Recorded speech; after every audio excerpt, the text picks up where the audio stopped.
All right, well, good afternoon, everyone, and welcome. My name is Matt Van Winkle with the ISU Alumni Association. Before we get started with today's presentation, I invite you all to put what city or state you are watching from in the chat box on YouTube. We encourage you to use that chat box throughout today's presentation to ask your questions and leave comments, and we'll get to as many as we can during our time together today. We'd like to thank the Ivy College of Business for partnering with us on today's event. And we would also like to recognize our ISU Alumni Association members. Because of membership dues, we are able to offer free events such as this one here today. And with that, I'm excited to introduce Jim Summers. Jim is the Max S. Wortman Jr. Professor and Associate Professor at the Iowa State University Ivy College of Business in the Department of Management and Entrepreneurship. And he's been teaching at Iowa State University since 2012. So, Jim, thanks so much for joining us here today. Thanks for having me, Matt. All right, I'm going to turn it over to you and let you take the presentation over. Thanks again. Great. Thanks, Matt. Well, welcome. It's nice to talk with everyone. Today, I was asked to talk about work-life balance. And, the last few years, we've seen work shift dramatically. And I want to kind of dive into that a little bit today. So I would like to just pose a question to everyone. How many are satisfied with your work-life balance?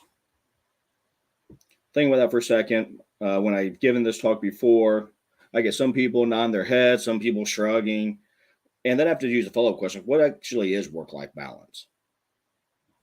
And we think about work-life balance as this kind of give and take of your work life versus your personal life. So why is this important? Well, stress is a common feature of poor work-life balance. It costs U.S. businesses about $300 billion a year. In the State of Global Workplace report in 2021 by Gallup, 57% suffer from high stress on the job, with 7 out of 10 people saying they struggle daily with it. But here's the thing. Does this accurately reflect your work life? Punching a time clock, where work doesn't start until you punch in and you don't have to think about it as soon as you punch out. So here's the thing. This concept of work-life balance was created in the 70s when we were in a much more manufacturing-based society where work was left at work. That really doesn't describe a lot of people today. So I asked this question. How many people have a work computer? Or at the very least can check emails from your phone? The one thing that the pandemic did was that it eroded this concept of work-life balance entirely and replaced it with work-life integration. On the plus side, the blending of the two provides some flexibility.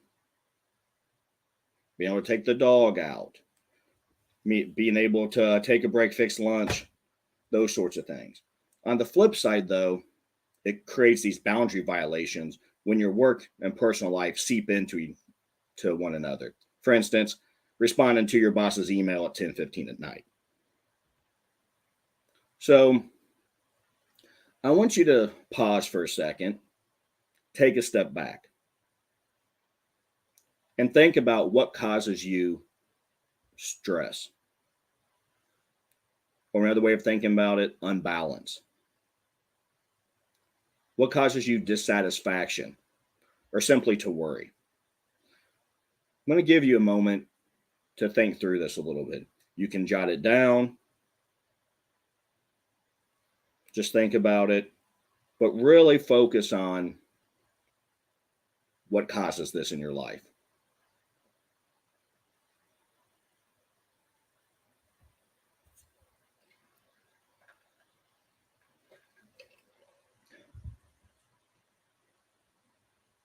If you have a few things, and you can keep thinking about them as I'm talking here, I want you then to think about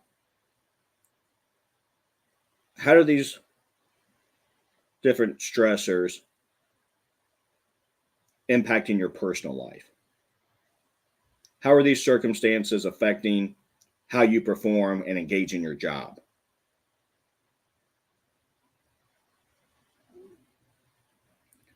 What are you prioritizing? What are you sacrificing? What is getting lost? Now, how does going in the office, or how has your work impacted these or created any of these? Because here's the first thing. The last few years, we have been insanely busy. One thing that we learned is that we can go from being in the office full time to being at home full time and not lose any productivity, at least in the short term. We figured that out pretty quick. The thing is that pace that we created the first few months of the pandemic, we've kept up. And we're really running ourselves ragged. So the first thing you really need to do is pause and denormalize. So only after you take the time to acknowledge these factors, these things that never would have been normal 3-4 years ago, that become normal, can you then tackle them? That's why it's important to pause and denormalize. What's new? What has become normal that shouldn't be? It's amazing how quickly we can adapt to situations when we have to. The question is, what adaptations do we need to keep? And then what can we pass along or not keep? Maybe one of those things that are stressful has been going back to the office. This is kind of what your company thinks returning to work is. However, we've all experienced the pandemic differently, the workplace differently. And employees across the world have been going through a wide range of anxiety and suffering. There are great benefits being back in the office. In fact, the Greater Des Moines partnership, in partnership with Rework, did a large scale study, and they found that employees, the biggest thing that they really wanted to do when going back into work was be able to reconnect with friends and coworkers. From the organizational side, they want to keep the culture that they've developed, having those informal learning times, spontaneous collaboration, things of that nature. And this leads to very different attitudes towards returning to the office, the risk people are willing to take, and the routines and preferences that employees have developed. In fact, I'd ask you, how many people feel more productive at home than in the office? In a recent survey, 65% of people felt more productive at home than in the office. However, 55% surveyed also felt more anxious about being in the office. This differed across age ranges, as younger workers actually preferred to be more in the office and do more work related social events. Because here's the thing, we got into highly efficient routines working from home.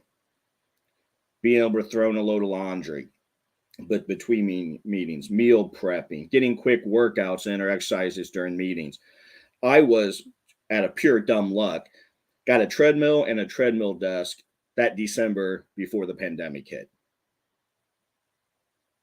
And luckily enough, when the pandemic did hit, I conducted a lot of my meetings, walking up and down on the treadmill. People would see my head bopping up and down, and they're like, "Summers, you on a treadmill?" I'm like, yes. They're like, "Well, all right, like, good for you." But I'd get in 4 or 5 miles a day walking just during meetings. So I wasn't sitting. It really helped with just moving. But these are, habits that I developed that I no longer get to keep. Also, going to work takes time, getting ready, commuting, going from meeting to meeting, which all then makes it a little more hard to get work done. In fact, I'm in offices constantly across the Des Moines metro, and still one of the more common features I see are either doors closed because of virtual meetings, not everyone's in the office, or people's headphones are in. So all these really good collaborative behaviors that organizations are wanting for being back in the office, they aren't exactly getting. Because here's the thing. Our brains are these magnificent creatures. And when you're not ready, it can really frazzle that magnificent creation. Because here's what we do. We create these autopilot modes. Routines allows us to do things without much effort. If you've ever been washing the dishes or mowing the yard or checking emails or doing something pretty routine, and you don't realize that you've done everything, but your mind was somewhere else, that allows us to be able to save our cognitive attention towards more meaningful, taxing events. So, for instance, it used to be going into the office was simple. You walked in, you said, "Hi, Mary. Good morning, Bob," without much effort. Well, now the office looks a lot different. Some people have masks, some people don't. They're spacing. People have headphones in now. It's so much different. So when you walk into the building, you feel lost, even though it should feel familiar. All this goes to say that it creates unrest and uneasiness in us. Because here's the thing, when we all had all of a sudden left the office back in March 2020, most organizations did a pretty good job of being supportive. Think about what your organization or leader did. This is what my wife's organization did. Sent a big basket of goodies to try to help and check in with their employees. They tried their best to help manage the transition. Because as we've gone back in the office, we kind of know what's going to expect when we return. All the craziness, the hustle and bustle, running around, everything's always so urgent, answering those emails late at night. When in fact, this begs the question, what sort of support have you got going back in? For a lot of people, they were just expected to, not realizing that it is a major transition. So how many people feel like you have your daily routines down? Pre-pandemic, Monday through Friday, you know exactly what you're going to be doing. Well, now if you work from home 2 or 3 days a week, you have to go in the office, those daily routines shift.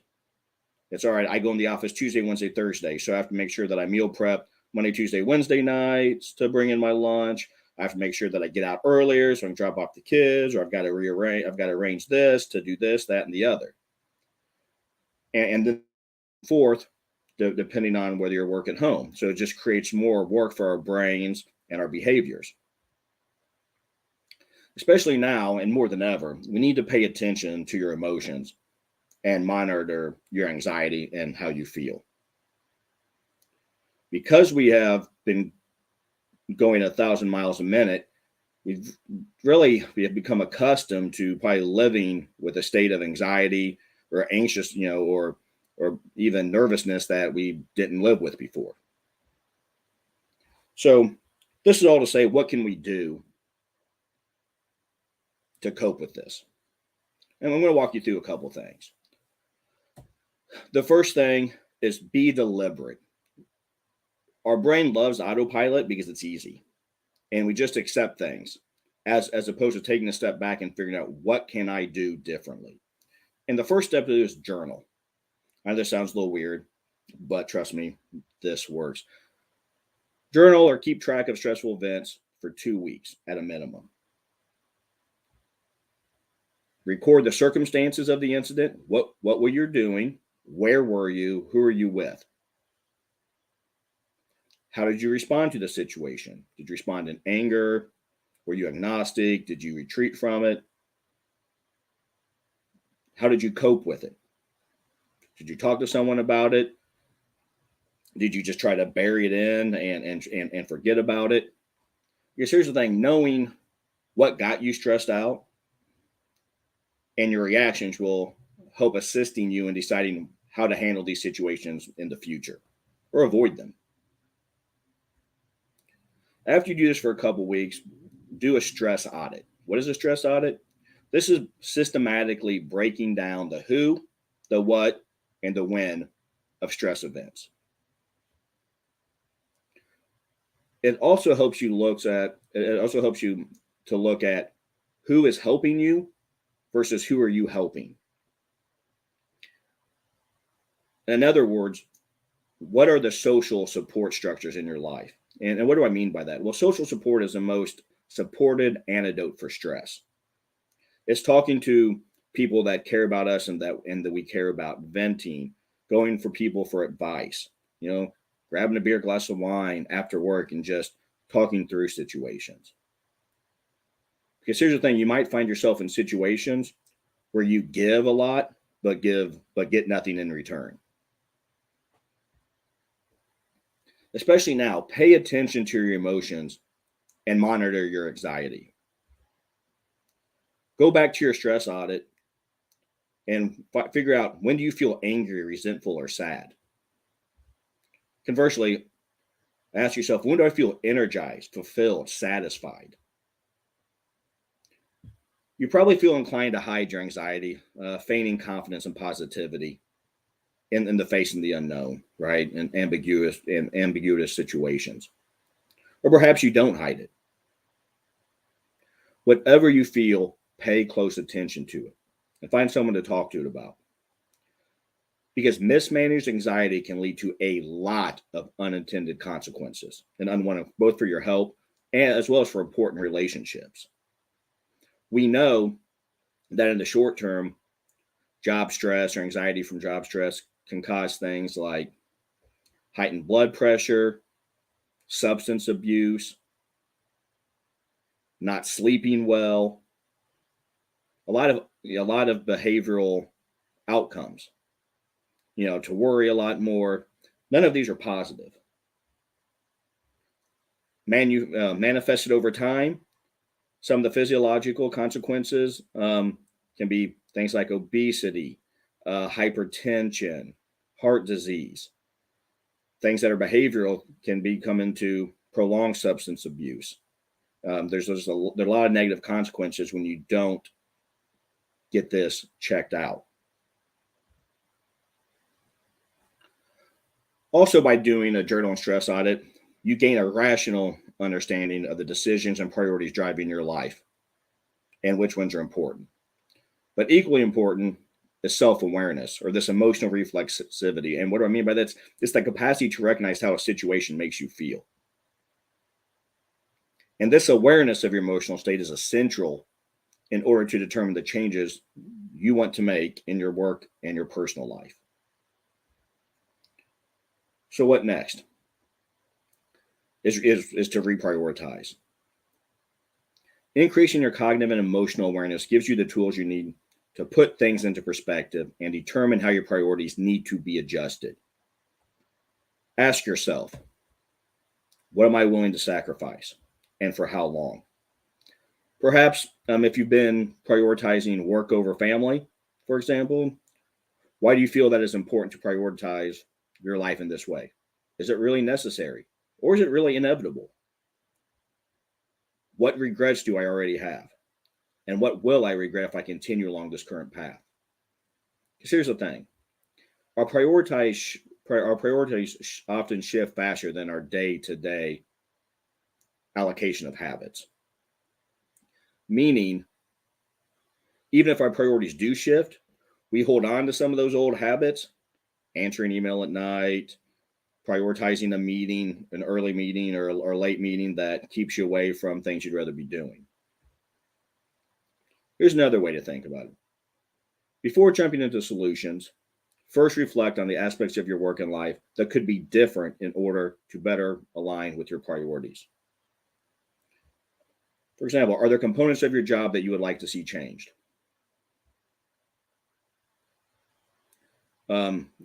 Never found a job that's perfect, and there's always parts of our job that we don't like to do.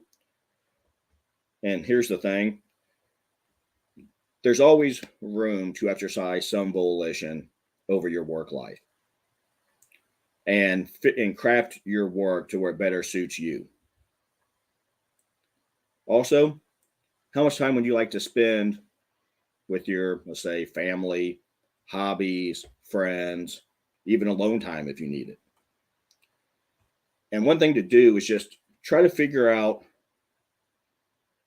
your situation and take time to experiment. Try little bitty tweaks to your life to see if it makes a difference. So here's the thing. Our personalities at this point in your lives are pretty immutable. They're not going to change, but your behavior can change. It might be as simple as avoiding a particular person or switching responsibilities with someone. Here's another way to think about this. What can you control? For example, you decide what to eat, drink, when to exercise, when to rest. What you can influence. For example, when meetings are, who attends, some deadlines, some tasks, etc. You might figure out that a particular report is causing you a lot of stress when you do your journaling and your audit, because it's due at 4 p.m. on Thursday to your boss. Well, the person that you rely on some key numbers from thinks that his or her deadline is 4 p.m. on Thursday as well. A simple conversation could get that person to give you the information an hour earlier, so you're not constantly stressed or being late with the report. It just helps you manage those interdependencies. Third, what's outside of your control. Recognize your limits. Uncertainty and ambiguity are two of the most impactful stressors in our life. Here's the thing, though. If it's outside of your control, should you really be spending a lot of mental energy on this category? For example, you set up a picnic for your family and you're super worried about the weather. Well, you're not going to be able to change the weather. So perhaps instead of stressing over it, you just have a contingency plan that after it's raining, then you're going to go do something else. Lastly, once you've recognized your priorities and carefully considered options to help you improve, now it's time to take some action. That can mean something like a public change, something that explicitly shifts your colleagues' expectations, such as taking a new role that's less demanding, flex scheduling, or maybe it's simply as looking for a new job, something that other people are going to help hold you accountable and provide support. Or it's a private change. Maybe you don't explicitly tell someone that you're not going to respond to emails after 8 p.m. or on the weekends. You just don't do it. You're not changing people's expectations of you. You just decided that, hey, I'm going to try this out and see what happens. Now, both can work, but you have to stick with it, like anything.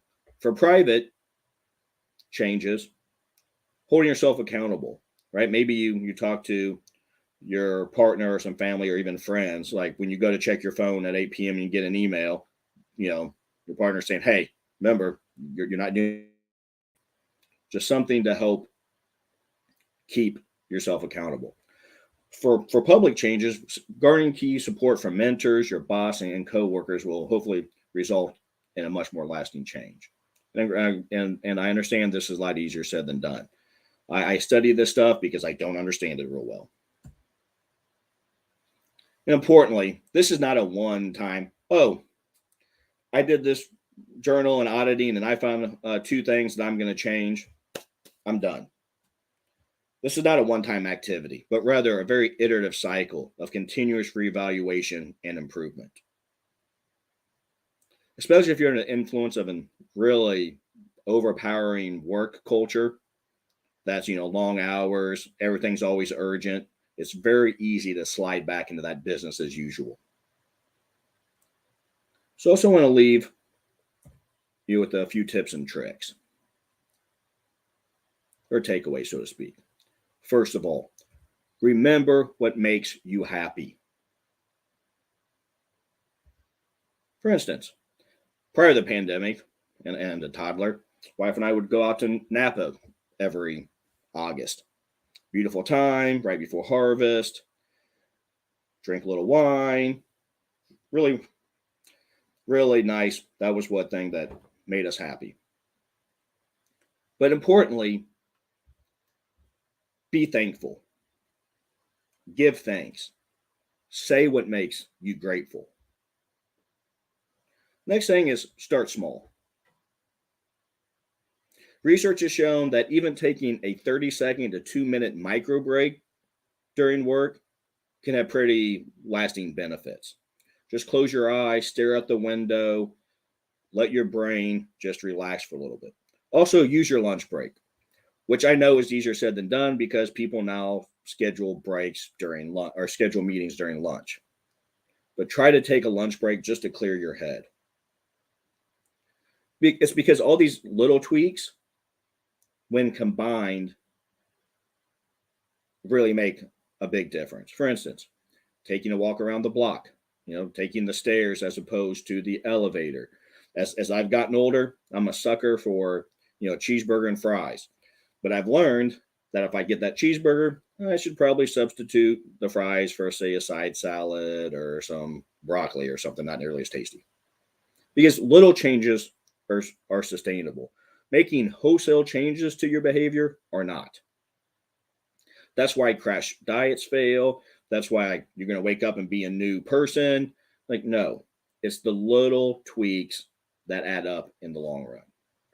Secondly, or third, technically, you don't have to do this all on your own. You have most of you have an amazing support system around you. Ask for help.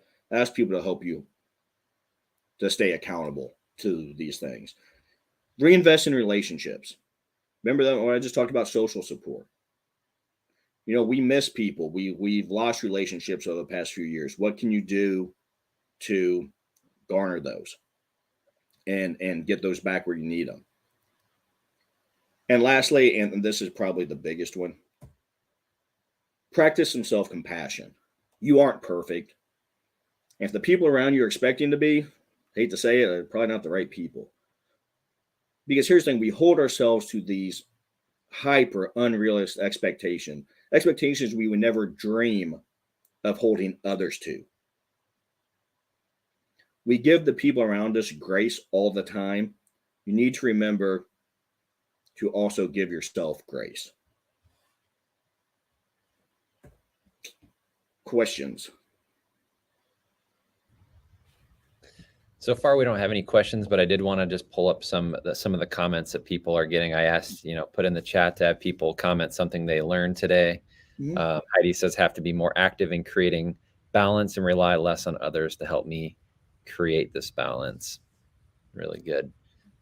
Shelly says, reminder to focus on what I can control and what I can't. I think that's a great thing. And I think those tips and tricks that you pulled up at the end are really, really great too, because they're so easy. They're small, they're palatable. They're things you can do every day, right? They're not these big goals, or these little things that you can kind of chip away at. Some really good tips there as well. Cecilia says, the strict focus on what makes me happy. It's okay to set boundaries and say no. That's a really big one, I think, in life and work, right? Absolutely. Jim? No, 100%. I do a lot of leadership and exec coaching and training. And, my biggest thing is look, you're not going to be a completely different leader. But what you can do is make little tweaks to your behavior, right? Set some boundaries. And it's the little changes that add up. I like this one from Mario as well. I've learned to not lose sight of the things that bring me joy and happiness. I think that's kind of what it's all about, right? I think that's what the ultimate goal is. What brings you joy and happiness? You want that in your work, in your life as well. Absolutely. And try to focus on those things, right? In the work, what makes you happy with your work? Well, try to do more of that. Yeah. Right. Anne says, who are you helping and who is helping? Yes. Yeah, I can tell a few stories about this one, but that's a big one that, people in our lives are either takers or givers. And then you have people that are really well balanced, right? And some people give incredibly and never receive anything in return. And then you have the people that are just constantly taking from you and never provide any value to you, right? Those are the people that it's easy to get stuck in that trap. And I say, well, I don't know if I have any of those. If you ever get an email or a text from a person and the first thought is, oh my goodness, what do they want? That's probably one of those people. Well, we had so many people watching with us today from all over the world. Actually, we had somebody watching. Let's see, we had Kansas, We had some in Ankeny as well. I believe we had somebody in Cyprus, which was very cool. Oh, wow. Hey, Alexander, all the way out in Cyprus. That's very Nice. cool. We call it cyclones everywhere, Jim. So we've got Nice. we got people here in Ames too, right at home. So lots of people watching with us today. And we did want to thank you so much for your time coming on and presenting this today. And we wanted also to offer up a little prize to people who had been commenting in the chat today. We had a lot of people involved in the chat as well. So we've got this really cool little prize giveaway here. So I'll keep you on with us and we'll just run this giveaway tool. So we're going to give away an ISU prize pack to somebody who commented with us and watched with us live today. So we'll just draw a winner here. We saw ourselves in there. We're not going to give away the prize to the Alumni Association. Terrell, congratulations. Thank you so much for watching.